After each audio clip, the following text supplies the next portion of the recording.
Sweat for Vets 10K, finished first overall in 54:26.88 or 86, something like that. And I was also King of the Mountain, which is the first to the top of the power line. So not only did I get this award, it says 10K first place overall, and then I got the King of the Mountain award as well, so that was pretty cool. And then obviously everybody gets their finisher's medal or coin, the 2025 version of it. It was a pretty good day. Really glad I came and chose the race today. I always love participating in this race just because of the atmosphere, how much effort they put in. The course is pretty hard, and I always enjoy the fact that a veteran at the finish line hands you the finisher's coin as he shakes your hand. So that's just one of those things that you don't really get to see much or ever have interaction with like that. So I just love supporting the race. Again, it's for veterans as well, so it goes to a good cause. So all around, a really special race that I always love to support. So if you get a chance, come support the race. Wanted to get that out of the way. There's a 10K version and there's a 5K version. The 5K version isn't as hard. It doesn't go up the power line like the 10K does. At least I don't think it does. Yeah, I don't know, whatever. At least it didn't when I did it. I've been here 7 or 8 years now. Love supporting it. But overall, I felt pretty confident coming into the day. Not that I was necessarily going to win, but just confident that I was going to be able to put down a race that I would be, happy with, or I don't want to necessarily say proud of, but because that would have been depending on placement, but I would have been happy with how the race went, just because how training went and stuff like that. I felt like I was going to be happy with how I was going to be able to run the race today. I just had a cool calmness over me. Though before I left the house, I had a poop, one of those like black poops. And even when I got here, I was like, oh crap, here it comes again. Just because I ate so much junk and some, the Lalo olives and oil the other day, it was coming through me. So I was kind of worried. And when I got here, I was like, oh, am I going to have an accident on the course? But luckily we avoided that. I had to pee actually a couple times as well before the race. Everything just seemed to want to come out of me this morning. But that was like my only real concern, I guess. Maybe one or two. But as I warmed up, went up to one, private access road where they have their shooting range, or like the Brush Mountain Sportsman and stuff like that, just to get away from people and just to keep myself isolated, I guess, from everybody else for the race. Even though I got there maybe 10 o'clock today, so an hour early, well, an hour before the race started. I wanted to get here early, just get a good parking spot, because it does fill up. It does become a pain in the ass a little bit for parking.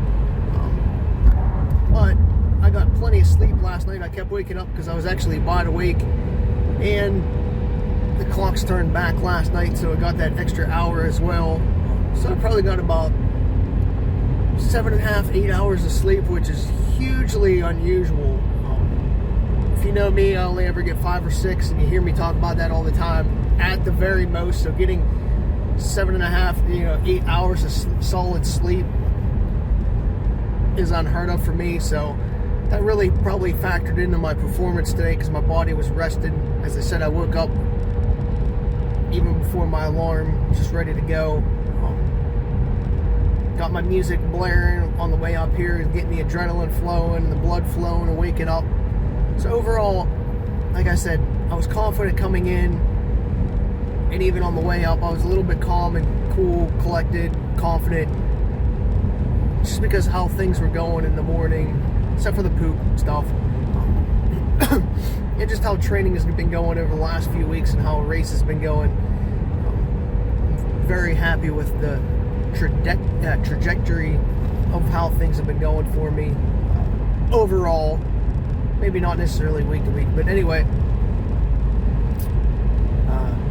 with the weather the way it was today, a little bit warmer, I was able to just wear my calf sleeves, my ISO chill compression shorts, my new blue Reebok top, a performance hat, my MP3 player.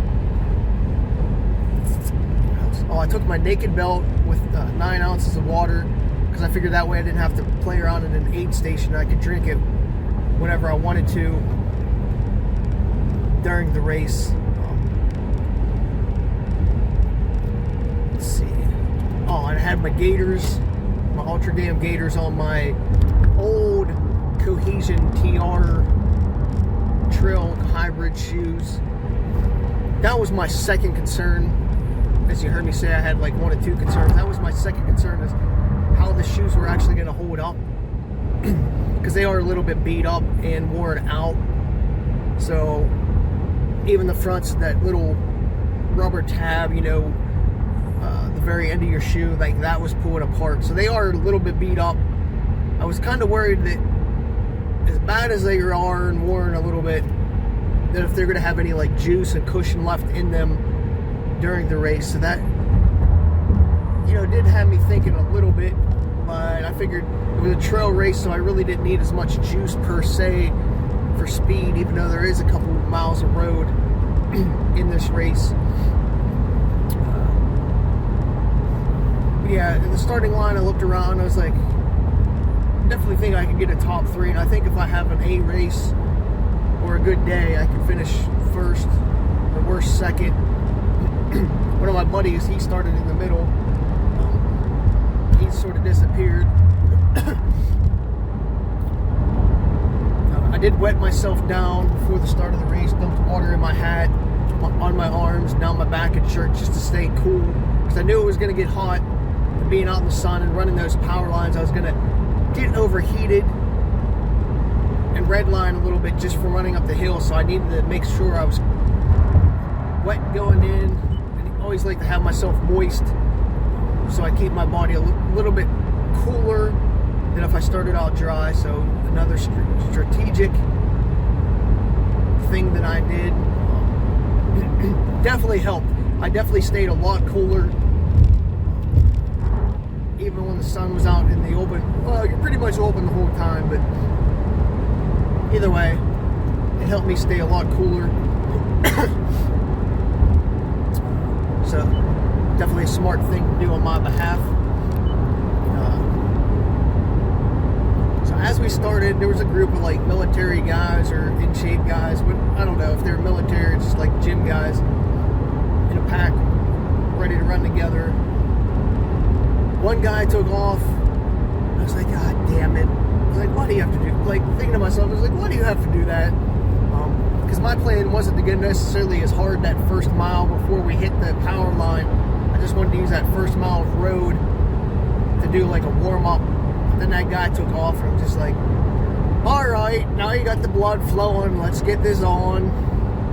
Because we were dropping like 5:30s or something that first 4:10s maybe before I just passed him. Since he got my blood flowing and stuff like that, I was just like, all right, here we go. So I just passed him up. Because I wasn't necessarily going for time. It was more of a placement, and I wanted to win. I didn't really care what my time was today. It could have been 2 hours and win it, if that would have been possible. But at least like to not have to drop like a 6-minute mile to start the race before the power line. I wanted to save some juice for the power lines, starting up them. But whatever, I got past him. I was just like, all right, since you're feeling it, let's just ride with this. And that's what I did. And as we did, it's almost a mile before we hit the power line. It's just like maybe 20 yards off the first like part of the power line, the mile marker when the GPS sounds off. So we'll just say it's the first mile's on road. then you start up the power line for a solid mile and a half, and it's about 1,400 feet a gain, between 14, well, maybe not 14, it's maybe 13, because we get another 100 feet from the road again. So it's like 1,300 feet a gain, the first like 2.5 miles of the race. And you're running up a power line. You're not running directly straight up it. You do some little switchback action. In years past, you were able to find a route going up the power line, because they got those like big rocks and some gravel and stuff like that. But you were able to find like an actual route where you could run up it. This year, like, the rocks were all like scabuttled, or whatever word you want to use. I'm going to use scabuttled because I just think it's a cool word that I came up with. Don't know if it's an actual word, but they're all like misplaced. Like somebody was running a bunch of like four-wheelers just like tearing up that power line section. So you couldn't find like a direct path to run. So that did slow me down going up the power line, because again, the way the rocks and stuff are, you couldn't just like run. You basically had to power walk up it, which sucked, because it was just, you know, taking time away from the race, just adding time on, I guess is the best way to say it. But I was power walking up it and running when I can, which was few and far in between. But some of the flatter sections, I did risk it a little bit. Started jogging just to bank some seconds here and there, as much as I could. Because again, I was power walking a lot more than I was planning on it. But I would also look back and there was nobody in sight. I pretty much passed up and buried everybody. Maybe like 100 yards into the power line, there was nobody behind me. I had at least like a 2-minute lead. So I was like happy with that, but I still wanted to add on to it for the technical downhill, so I could take it easier, not risk stuff on the downhill. So I was doing that, but I was also being a little bit sneaky, because there was some tall grass going up the power line. So what I did as I was power walking, I hunched over a little bit more and hugged the grass, tried to hide myself a little bit so people couldn't see me up in front of them. But I don't know if it really mattered, because as I said, as I would look back in those like straighter sections when I got to the very end of it, and there was nobody in sight. So me really hunching over and trying to be a little bit sneaky to hide myself, did it really have an effect? Probably not. I would say probably 95% didn't, just because there was nobody in sight behind me. But they might have been able to see me a little bit down below and look up, but I wasn't able to see them. But who knows? So I powered through what I could. There was a bunch of photographers on that power line, and again, I was just trying to do my thing, add on to a gap as much as I could, but be also cognizant that I wasn't blowing myself up, because every time I would run, I could feel it in my legs immediately, like the red lineness coming in. Just because you're running up a steep incline, again, 1.5 miles of like 1,300 feet a gain, it's not going to be flat. So expect a pretty decent incline, especially with trail shoes and rocks. It is going to beat your legs up pretty good. And I was feeling it in my back, like the stability a little bit. So that was kind of weird. Maybe I tweaked it early, I don't know. Managed to get to the top, as I said, in first. Once I took the lead at like 4/10 into the race, I never relinquished it. And I was actually never pressured at all during the race, except for that first couple tenths. And that was pressure just because I had to take off real quick just to keep a guy in sight, just to make sure he wasn't planning on flying for a couple miles. Got to the top, splashed water on myself from the volunteers up there. I took off into the woods. So like the next mile or so, it's very, very rocky. This isn't like rocky, this is like boulder type stuff with a lot of roots. Because now you're up top of the mountain, so you run across it a little bit. we'll just say 100 yards, and then you start the descent down the hill. So now you have to go down like the 1,300 feet that you just climbed. But it's all big rocks, boulders, and like I said, roots and stuff like that. Very, very technical. Like, this section is probably one of the most, if not the most technical parts of any race in Pennsylvania. I will say that. It would have to be a top 10 at least, if not top 5 or 1. That's how hard it is. You don't have to climb on your feet type boulders, but as you're running down, you really can't run per se. And this year, again, as I said, with the power line, the rocks were all scabuttled. Yes, I'm going to use scabuttle again. They seemed like they were more moved this year. They were all more pointed up in the air, or in a position where they weren't laying as flat and allowed you to run as much as in years past. So maybe it was just the weather this year, because we had some big storms that just like moved them around. But they just felt like they were so much more sticking up in the air in odd positions, where even if you wanted to run, you really wouldn't have been able to, unless you're like a daredevil that didn't care about getting hurt. So I was running on top of like the boulders that were like on their points for the most part for the next mile or so. I mean, there is small, very small sections where you could run. That was like a 5-second burst or 10-second at the most, or even like the one chute that you could actually run down. But you definitely had to be very, very cautious this year compared to other years on the technical downhill. Even though I'm always cautious to begin with on the technical downhill, because I don't want to get hurt. I figured I could always take it easy on the technical stuff and make it up on the flat or the road part where I would shine a little bit more. So that's usually my strategy. I was like, hey, if somebody wants to catch me, they're going to have to risk a lot to be able to catch up to me. And again, I had like a 2 to 3 minute lead, at least, at the top of the hill. So if you wanted to catch me, you really had to put the hammer down and really risk it, or really be a superb downhill person. So I went through that, and I was like, oh man, I looked back a few times, nobody was in sight. So I was happy, and I didn't have to feel that pressure, the adrenaline kick in from somebody coming up behind me. Let's see. I finally made it through that. Did hesitate maybe 3 times. I know at least twice which direction I was supposed to go.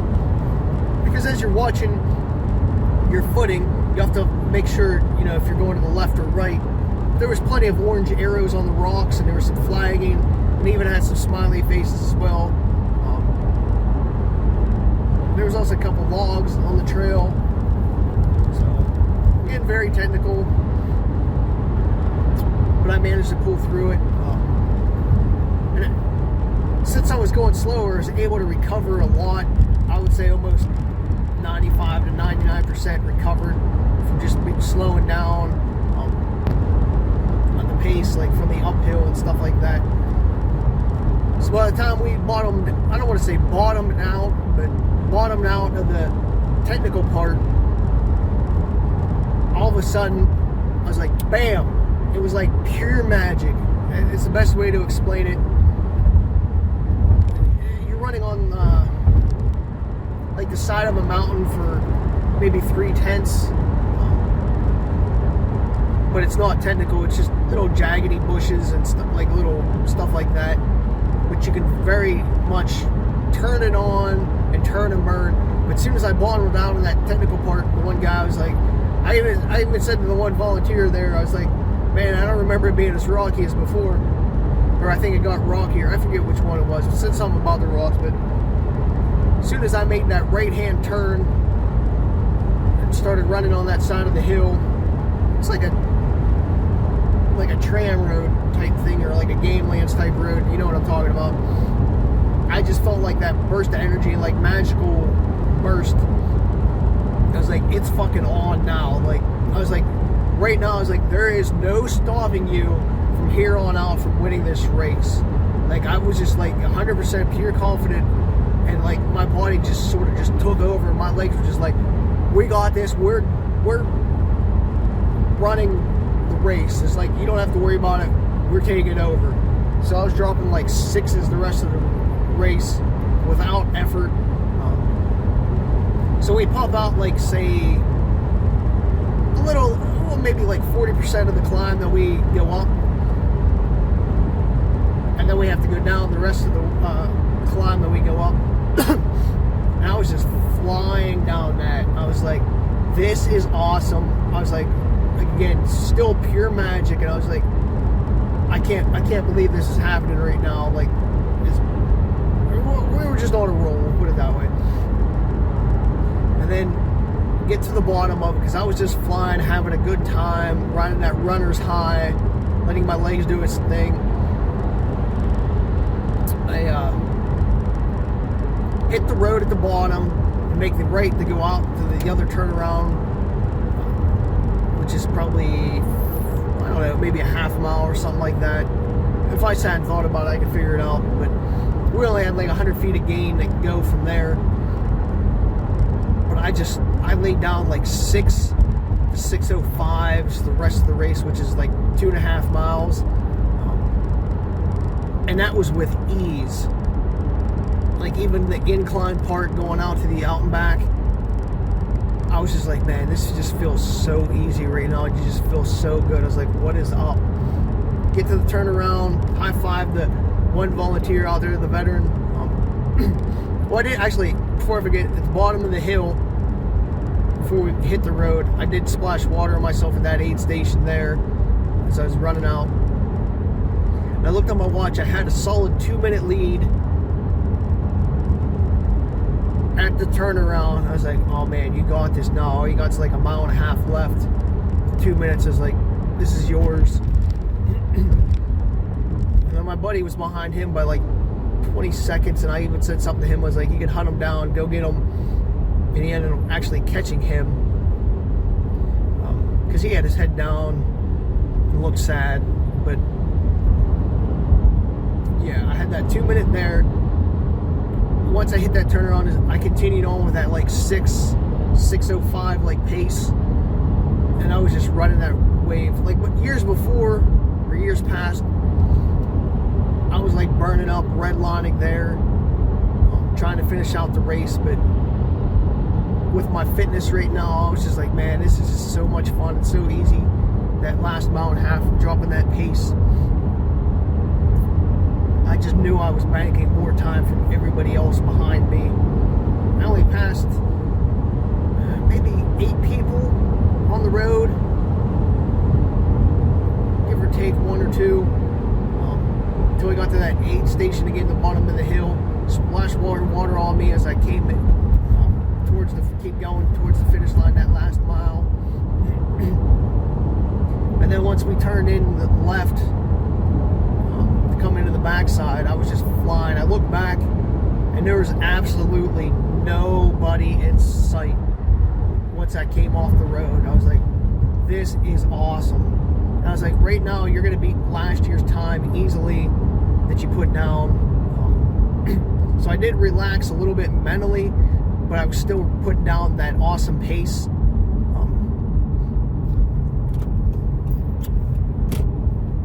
don't know, it just felt really good today.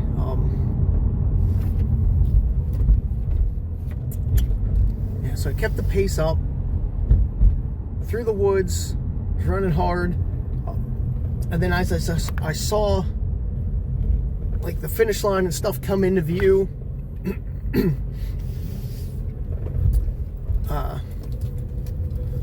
I just felt like another speed burst take over. I just started flying in, and I was just running that runner's high. Like, there was just like no stopping me at that point. I mean, I knew I had to lead, but I was just running so well. Honestly, I wish the race wasn't over. I would have liked to have actually kept going and running some more at that very moment. I just felt like I could have kept running 6s for at least a couple more miles. Not necessarily been able to, but felt like I could. So I really didn't want to stop, but I came in and finished first. My buddy came in like 3.5 minutes, 4 minutes behind me. I just rode that runner's high the rest of the day. Well, so far. Got to talk to a bunch of people. Just overall had fun, and I'm so glad that I was actually able to win the race and win the King of the Mountain. I thought that was a pretty cool accomplishment, to do both. Sometimes you get to the top, you burn up so much energy and people just get past, so they don't get both. Only a couple people have gotten both. And let me see. Oh, it is sort of redemption. I've been looking for this win. I mean, there's always been a couple people that come and just destroyed the race where I had no shot of beating. This year I got lucky, but a couple of years ago, when I was in shape, I was winning the race and I actually got sent the wrong way by a volunteer. I ended up losing the race. I ended up finishing 3rd or 4th, I think.